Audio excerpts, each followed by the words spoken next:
E eu gostaria que você abrisse a sua Bíblia no livro do profeta Jeremias, no capítulo 29, dos versículos 11 a 14. É um versículo bem conhecido, é uma passagem bíblica que nós gostamos muito de ouvir, que com certeza você já ouviu, e é capaz de, se eu começar a ler, você já sabe o resto, pelo menos de um pedaço dessa passagem.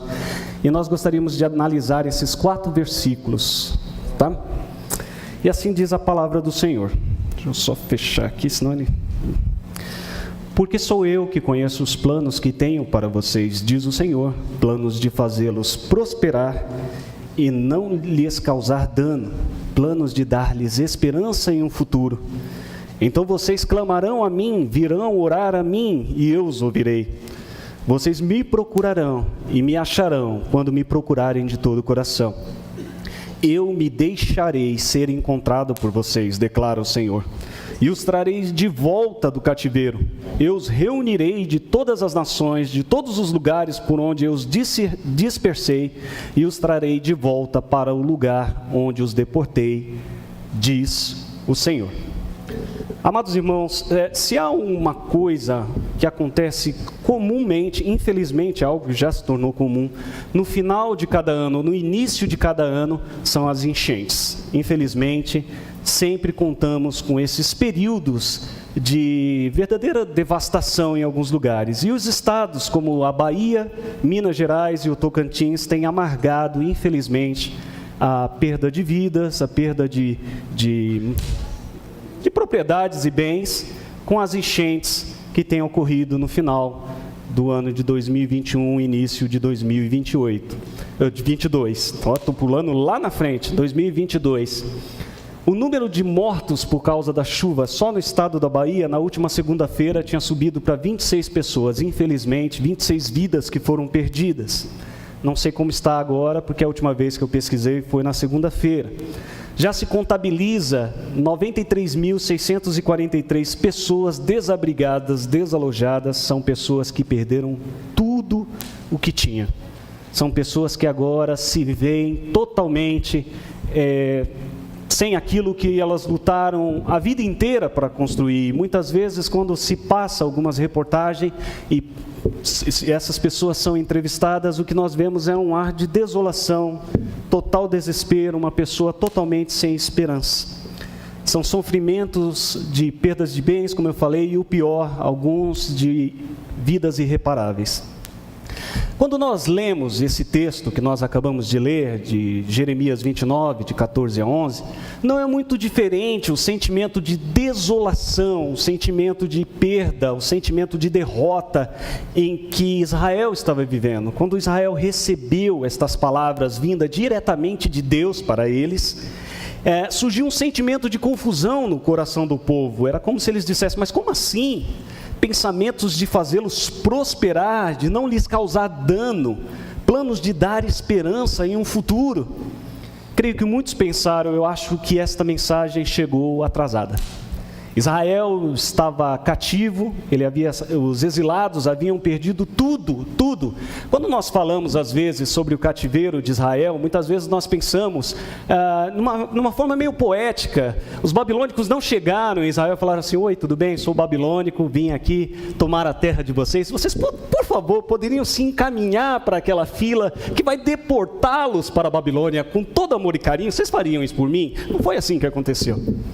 A grande verdade é que a deportação do povo de Deus, a deportação de Israel, foi algo extremamente violento, onde muitas pessoas perderam a vida, onde o povo de Israel perdeu tudo o que ele tinha. A cidade foi destruída. Se os irmãos lerem os relatos de Neemias, de Esdras, vocês vão notar que o próprio Neemias, quando ele visita Israel, no período pós-exílio, ele fica abismado por 3 dias de ver a cidade totalmente destruída. Não foi algo poético, foi algo extremamente violento. Israel agora estava separado, principalmente de amigos e parentes, sendo que alguns deles talvez tivessem morrido durante a longa marcha que seria de Jerusalém para a Babilônia. Como eu disse, não havia uma fila, não havia ônibus para os levarem, eles foram caminhando, com certeza algumas dessas pessoas que foram deportadas ficaram pelo caminho e morreram. De qualquer ângulo que você olhasse, que nós olhássemos, a situação parecia desesperadora, era desesperadora. Uma verdadeira enchente de violência havia acabado com a alegria e a esperança de Israel. Acabou tudo. Diante desta verdadeira tragédia, que era o que Israel estava vivendo, Deus então levanta o seu profeta e diz que ele tem planos de paz e de esperança para eles, demonstrando que Deus sempre, irmãos, sempre Deus terá um plano para nós perfeito, sendo esta a razão da nossa esperança. A razão da nossa esperança são os planos que Deus tem para nós. E é sobre isso que eu quero falar nesta noite com os irmãos, a razão da nossa esperança. Sendo que esta razão, ela repousa unicamente na pessoa e no poder do nosso Deus. E isso Deus faz, é Ele quem nos promete esses planos, e isso Ele faz porque Deus sabe o que é melhor para você. Se você olhar o versículo 11 e ler comigo, a palavra de Deus nos diz: porque eu conheço os planos que tenho para você, diz o Senhor, planos de fazê-lo prosperar e não lhes causar dano, planos de dar-lhe esperança e um futuro. Um grande problema que havia surgido entre os exilados lá na Babilônia é que pessoas acabavam se levantando e trazendo profecias com falsas esperanças. E se tem uma coisa que prolifera em momentos de desgraça, em momentos de grande sofrimento, são profecias que trazem falsas esperanças. Alguns profetas falsos estavam convencendo o povo de que a permanência deles na Babilônia não passaria, no máximo chegaria a 2 anos. Seria algo rápido, jogo rápido, é passagem.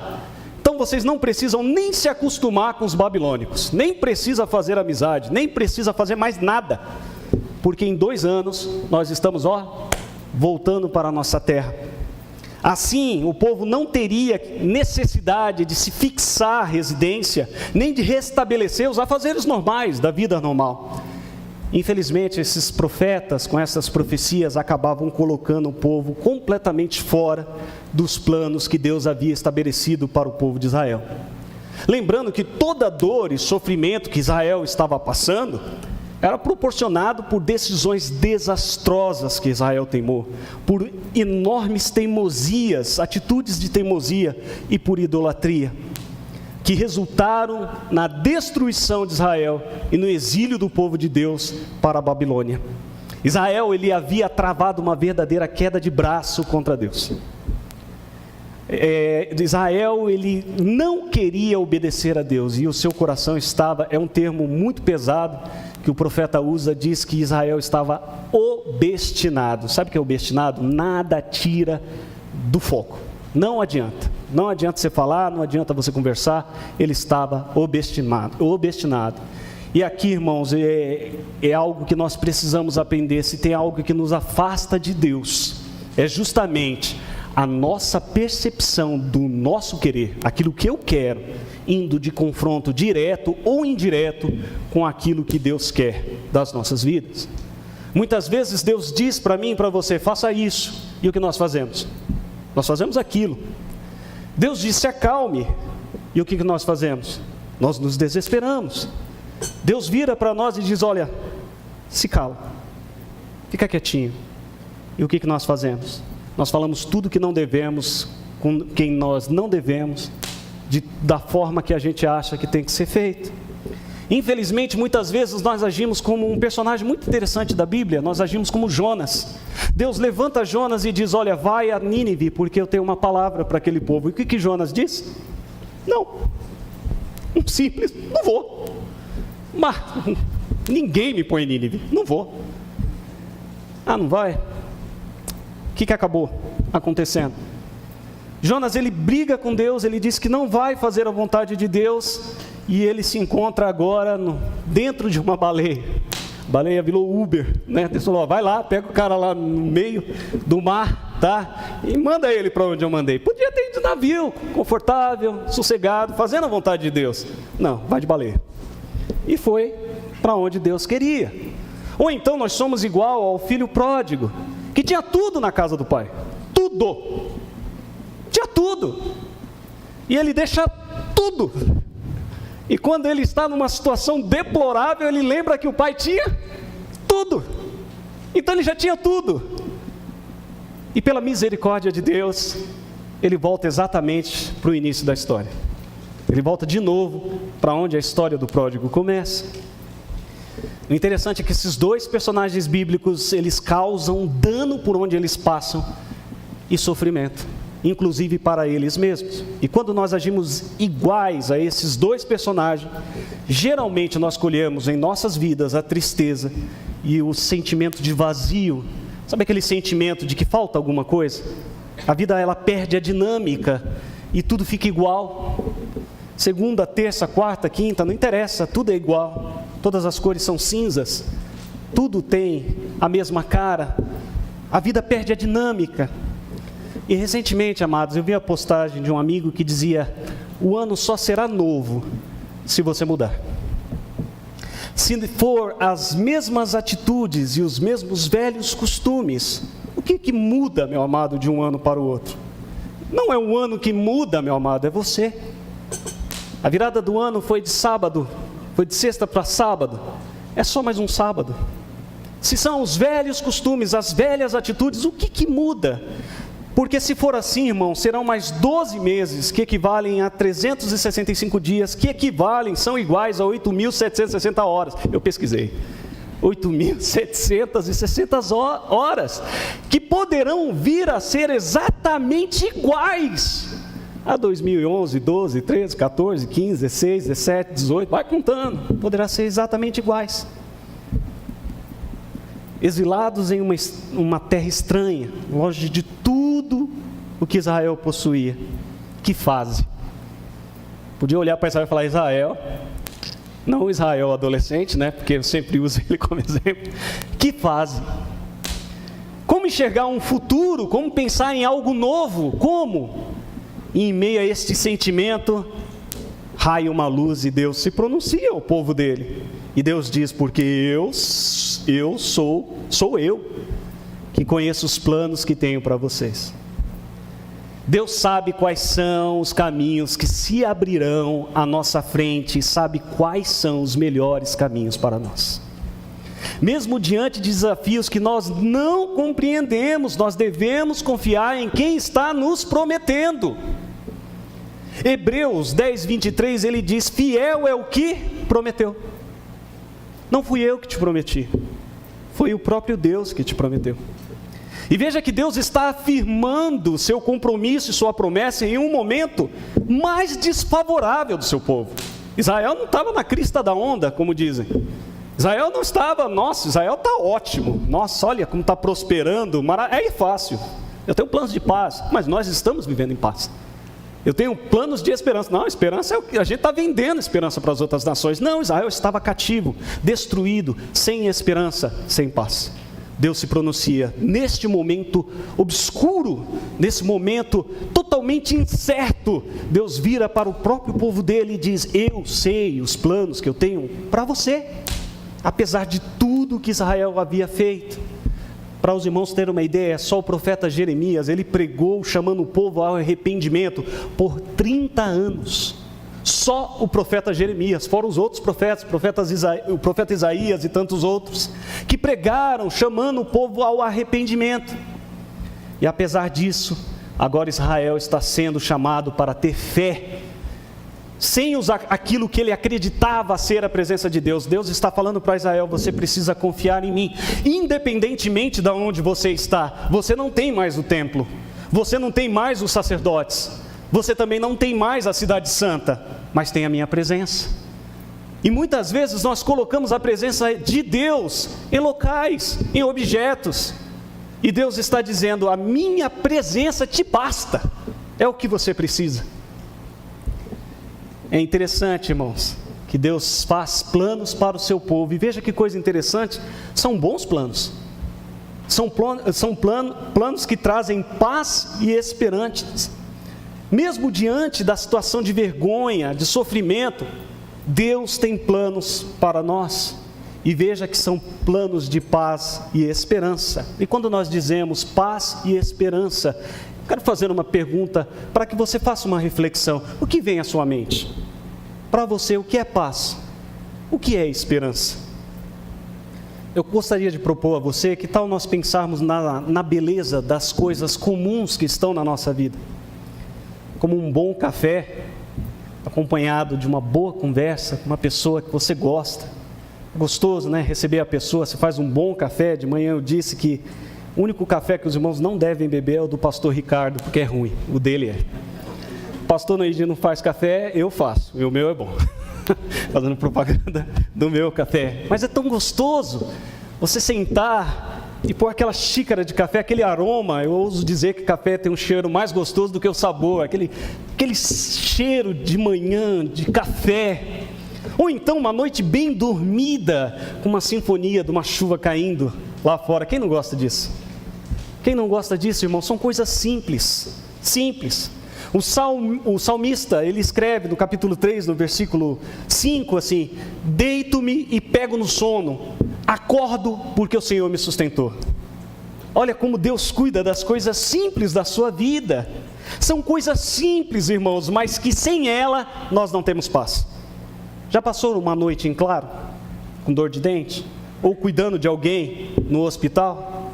Você já passou uma noite em claro, todo mundo dormindo? E você com aquela inveja santa que você olha e fala assim: eu podia estar dormindo. Eu podia estar dormindo, mas estou aqui. Olha aqui. É terrível, o dia fica maçante, fica difícil de você se concentrar, ainda mais se você tiver que trabalhar no outro dia. Já parou para viver isso? Meu amado irmão, são coisas simples, mas se elas não estiverem, nós não temos paz. E isso tudo é para você entender que Deus não perde o controle, nada escapa da sua vontade e soberania, das coisas que consideramos mais simples, como um bom café, as coisas mais complicadas. Deus tem um plano, meu amado irmão, e Ele há de cumprir os seus planos, independente da minha vontade e dos meus desejos. E como diz a música, apesar de você, Deus ainda tem planos de paz e esperança para você. E isso Ele faz porque justamente nos versículos 12 e 13 que nós iremos analisar agora, Deus Ele está disposto a nos ouvir.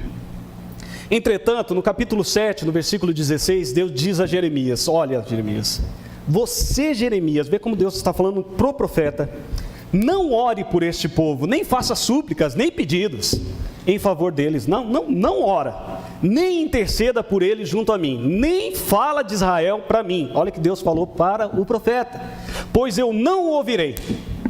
Aqui Deus está dizendo que não ouvirá o profeta. Se você falar de Israel, eu não te escuto, não quero mais ouvir. Aí imagine como era com Israel. Deus está falando para o profeta dele: se você tocar no assunto Israel, eu me retiro. Não há conversa. Irmãos, comunicação é uma palavra que deriva do termo latino comunicare. Ela também pode ser traduzida por partilhar algo, tornar comum. É interessante que o processo de comunicação, ele precisa de um emissor, de um receptor e de uma mensagem, que vocês possam entender. O que é interessante nesse versículo aqui, é que ele demonstra que Deus está avisando que vai romper a comunicação. Deus vai interromper o processo de comunicação. Eu não vou mais me comunicar com Israel. E se há uma coisa que acaba com qualquer tipo de relacionamento, é a falta de diálogo. O diálogo foi embora, o relacionamento já está numa situação extremamente perigosa. Quando estamos nervosos, principalmente nós homens, não são todos, não posso generalizar, mas em geral, a primeira coisa que acaba, as mulheres podem responder. O que acontece quando o homem fica nervoso? Não tem diálogo, fecha a boca, acabou o diálogo. Deus está exatamente dizendo isso para o profeta: acabou o diálogo. Aí você pode dizer: mas é exatamente o oposto que você acabou de falar, que Deus está disposto a nos ouvir. Eu explico. Quando nós olhamos para a história de Israel, descrita no livro do profeta Jeremias, em seu início, encontraremos um povo, como eu disse, obstinado em seus pecados. Apesar dos muitos avisos de juízos vindos da parte de Deus, diversos, irmãos, foram diversos profetas. Deus, em sua ira, diz a Jeremias que não adiantava mais, porque ele não iria mais ouvir as orações em favor do povo de Israel. E aqui, amados, nós precisamos tomar um cuidado muito delicado com a nossa vida, porque geralmente quando nós somos teimosos e obstinados em nossos caminhos errados, colhemos infelizmente os frutos dessa ação. Quando nós somos obstinados, quando nós somos teimosos naquilo que Deus já tem nos falado, naquilo que Deus tem nos cobrado, geralmente nós colhemos os frutos dessa ação. A Bíblia revela no livro de Tiago, no capítulo 4, no versículo 6, na carta de Tiago, que Deus, ele resiste à oração do soberbo, do orgulhoso. Israel estava definitivamente focado em seus próprios desejos. É isso que eu quero e acabou. E por fim foram impedidos de ouvir a voz de Deus. Entretanto, agora, em sua misericórdia, Deus diz que vai reestabelecer a comunicação com seu povo. Olha os versículos 12 e 13 que diz: então vocês clamarão a mim, virão orar a mim, e eu os ouvirei. Vocês me procurarão e me acharão quando me procurarem de todo o coração. O mesmo Deus que estava irado, que não ouviria a oração do povo em seus pecados, agora está restaurando a sorte de Israel, da mesma forma que Ele restaura a nossa sorte. Deus agora nos convida a orar a Ele. Olha que coisa linda. Mas veja que é interessante, não é orar de forma mecânica, religiosa, uma fórmula feita, um protocolo. Não, eu vou orar porque tem que orar, né? Tem que orar. Não, não é isso que Deus está dizendo. Ele está dizendo para você orar de coração. Ele está dizendo para você pôr o seu coração, e quando nós oramos de coração, é se derramar na presença de Deus. Muitas vezes não há palavras, há lágrimas. Não há palavras. Quando nós entramos na presença de Deus em oração, o maior conforto que nós temos é saber que nossas orações estão sendo ouvidas. Irmão, não é um monólogo. Deus escuta a sua oração. E é por isso que é uma coisa que não faz sentido, não tem cabimento, um cristão que não ora. Sem a oração, irmãos, não há comunicação, não há relacionamento, nem crescimento espiritual. E o interessante, meu amado, é que a oração, ela faz parte dos planos de Deus para nos dar um futuro de esperança e paz. Passa por oração. Ah, mas eu quero só a esperança e paz, então ore. Ah, mas eu não quero orar, então não tem esperança e paz. Porque você pode ver, está no plano de Deus, vocês vão orar a mim. Deus coloca a oração nos seus planos, e esta afirmação encontrada no versículo 12 e 13, é interessante, os verbos que são usados desses dois versículos: clamarão a mim, virão orar a mim, vocês me procurarão, quando me procurarem de todo o coração. Irmãos, sabe que isso nos mostra tanto a nossa responsabilidade, quanto a soberania de Deus. Clamar a Deus, vir a Deus, procurar a Deus, isso é conosco, é a nossa parte, isso é eu e você. Ir a Deus e procurar de todo o coração é minha e sua responsabilidade, tendo a certeza que em contrapartida Deus continua: e eu os ouvirei, vocês me acharão. Isso é com Deus. Deus está dizendo: faça isso de coração, pois eu sei o que move o seu coração. Eu sei o que move o seu coração. Estas promessas nos são garantidas pelo próprio Deus que nos ouve. E é por isso mesmo, irmão, que a oração ela é imprescindível para aqueles que querem um futuro de esperança e paz. Você quer ter um ano abençoado, irmão? Você quer ter um ano cheio das bênçãos de Deus? Ore. Passe a orar a Deus de coração. Eu acho muito interessante, rapidamente, a Melissa, ela tem um jeito de me abordar, né? Ela sabe do que eu gosto, então ela já passa a mão no cabelo que eu não tenho, e vem com o dedinho e fala: pai, já é uns 3 tons abaixo do que geralmente ela fala. Metade do que ela quer, ela já ganhou. Mas, pai, conhece meu coração, me conheces bem, sabe quem eu sou, e sabe derreter o meu coração. Isso é filho e pai, isso é intimidade. É intimidade, é isso que Deus está dizendo para você. Amado, ore de coração, não de forma mecânica. Ah, tem que orar, vai lá, vamos orar. Não, não é isso que Deus está dizendo. Sabe o que Deus está te dizendo? Você quer me encontrar? Você quer ter um encontro com Deus de verdade? Sabe o que Deus está te dizendo? Eu te esperarei na oração.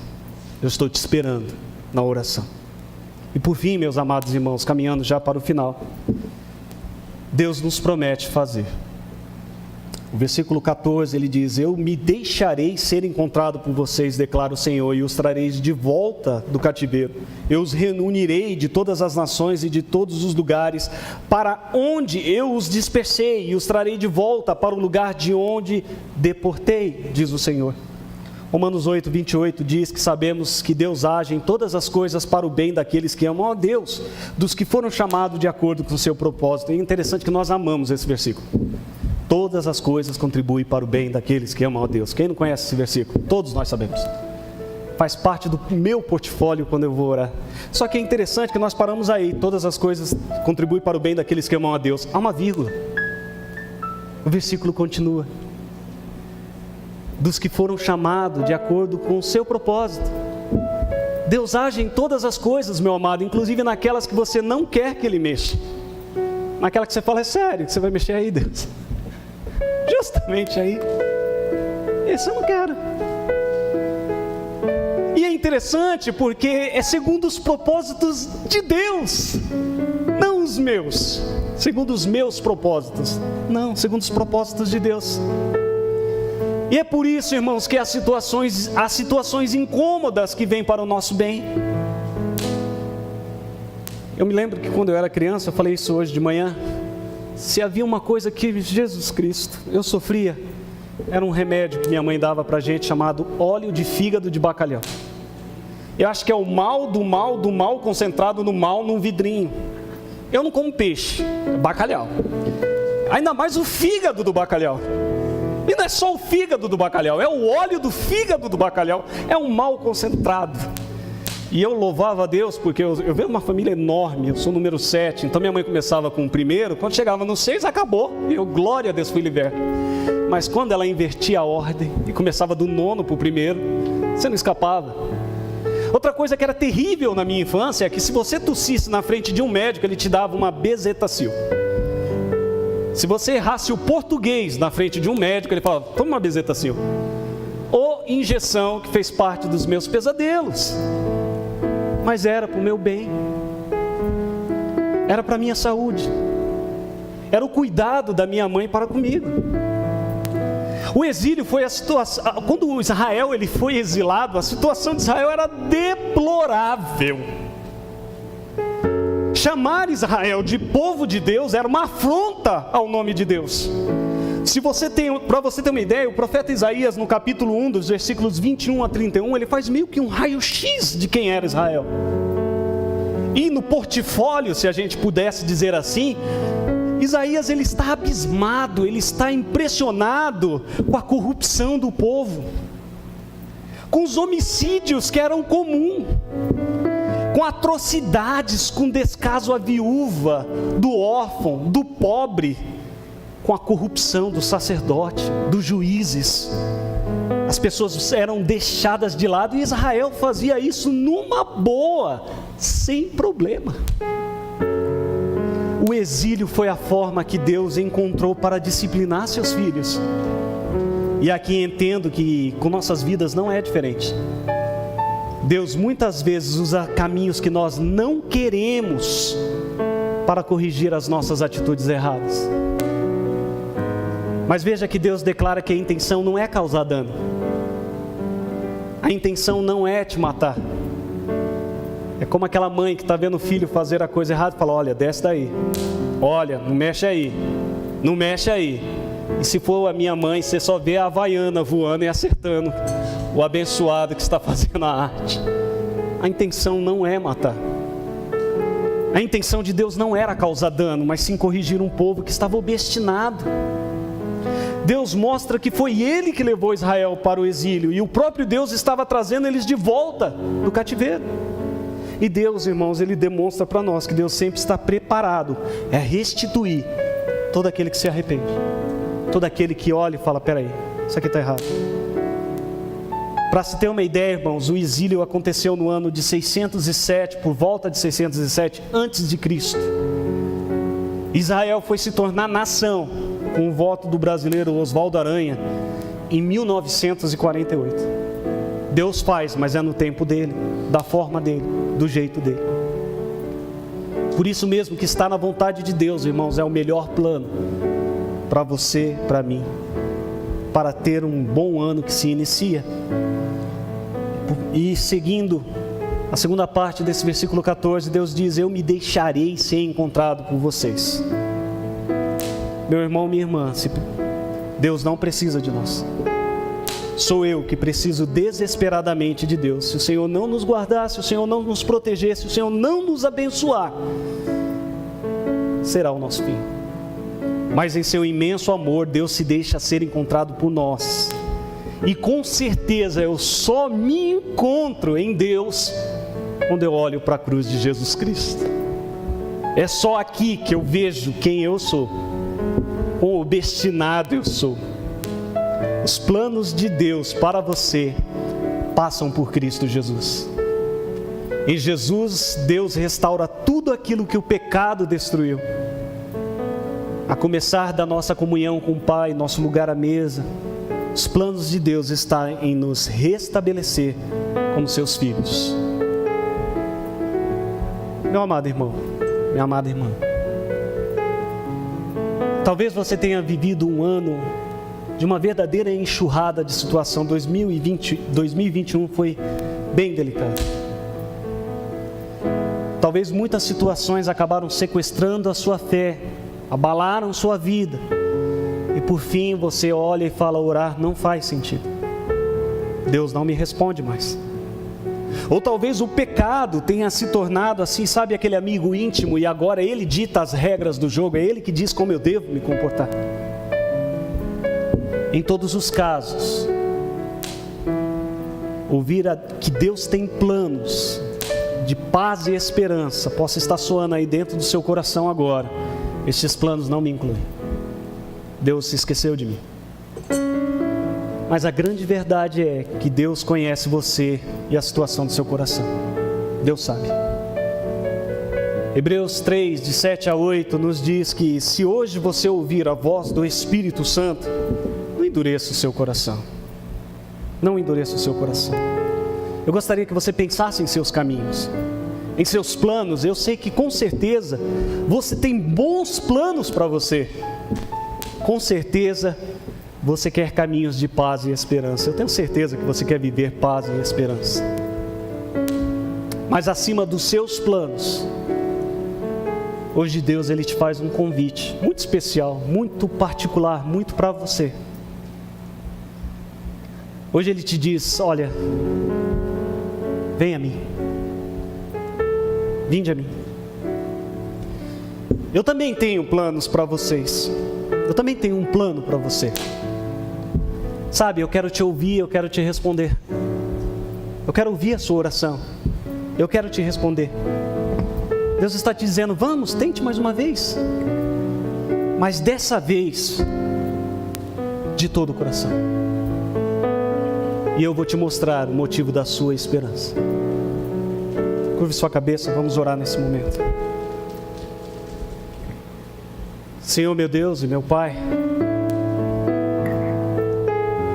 são tantas situações que nos sequestram, Pai. São tantas situações que dizem para nós: olha, Deus não está te ouvindo.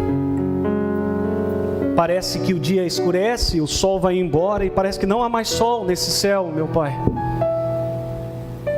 E muitas vezes nós olhamos, ó Pai, a situação do país, nós olhamos a questão da pandemia, o cenário político, as muitas promessas, as muitas confusões, e muitas vezes a nossa esperança está alocada nesses locais, numa melhora da economia. Não que estas coisas não tragam esperança para a nação, não que estas coisas não tragam paz na vida dos brasileiros, na minha vida como brasileiro. Mas a grande verdade, Pai, é que os teus planos são melhores do que o meu. O Senhor sabe quem eu sou, o Senhor sabe por que eu choro, o Senhor sabe, ó Pai, que eu preciso de Ti. Quando dizemos, ó Pai, que os teus planos são melhores, isso não quer dizer que não haja sofrimento, isso não quer dizer que não haja decepções, isso quer dizer que o teu amor estará lá, independentemente da desilusão, da decepção ou do sofrimento, o Senhor estará lá. Isso quer dizer que o Senhor sabe o que é melhor para mim, mesmo eu não sabendo, Pai. mesmo eu sendo quem eu sou, o Senhor diz para mim: olha, eu tenho planos de paz, eu tenho planos de esperança, não de causar dano. Ora a mim, eu vou te responder. Pai, que o Teu Espírito Santo possa visitar cada irmão que está aqui nesta noite, cada família representada, cada irmão que nos assiste pela internet, Pai, que neste momento está olhando e falando: mas não faz sentido, olha a minha vida, não faz sentido, olha tudo que eu sofri, como assim planos de paz e esperança? Eu já nem tenho mais esperança. E o Senhor está dizendo: eu tenho esperança, eu sou a esperança. Que a Tua esperança, Pai, que excede todo entendimento, que a Tua paz, Pai, invada estas vidas, invada a minha vida, e que eu possa enxergar um 2022 através dos Teus planos. É o que nós te pedimos humildemente, no nome santo e eterno do Teu Filho Jesus. Amém.